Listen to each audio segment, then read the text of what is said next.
दोस्तों, इंडोनेशिया जाकर हमारे पीएम ने जो ये 3 इंपॉर्टेंट डील्स फाइनलाइज किए हैं, ये हर भारतीय को जाननी चाहिए। और तीसरी डील सबसे इंपॉर्टेंट है। ऑफिशियली दोनों कंट्रीज ने ब्रह्मोस को लेकर सालों से चल रही डील को फाइनलाइज कर लिया है, जिसका मतलब है भारत अब इंडोनेशिया को भी ब्रह्मोस मिसाइल सप्लाई करेगा। और इस डील के बाद इंडोनेशिया, फिलीपींस और वियतनाम के बाद तीसरी ऐसी कंट्री बन गया है जो भारत से सुपरसोनिक क्रूज मिसाइल ब्रह्मोस को परचेज करेगा। और ये डील साउथ ईस्ट एशिया में हमारी ब्रह्मोस बेल्ट को और स्ट्रेंथन करेगा। दूसरी डील इससे भी इंपॉर्टेंट है। पहली बार ऐसा हो रहा है कि कोई कंट्री पूरे तरीके से भारत में बनी हमारी beyond visual range air to air missile Astra को परचेज करने के लिए हमसे डील कर रही है, जो इसलिए भी ज्यादा इंपॉर्टेंट है क्योंकि अभी तक एयर टू एयर मिसाइल्स में यूएस की एमराम, यूरोपियन मेटियोर और फ्रांस की माइका जैसी मिसाइल्स डोमिनेट करती थी। और इन दोनों डील से भी ज्यादा इंपॉर्टेंट है सबांग पोर्ट को भारत और इंडोनेशिया द्वारा ज्वाइंटली डेवलप करने की अनाउंसमेंट करना। अब बस इसकी लोकेशन देखो, यह है स्ट्रेट ऑफ मलक्का, यह है हमारा अंडमान एंड निकोबार आइलैंड्स और ये है इंडोनेशिया का सबांग पोर्ट। यहाँ से कुछ ही दूरी पर ग्रेट निकोबार आइलैंड के सदर्न मोस्ट आइलैंड पर भारत एक एयर स्ट्रिप बिल्ड कर रहा है, जहाँ से हम ऑलरेडी स्ट्रेट ऑफ मलक्का पर नजर रख सकते हैं। लेकिन सबांग पोर्ट,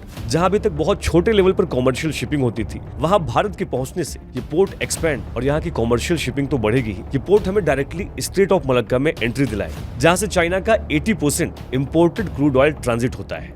जय हिंद, जय भारत।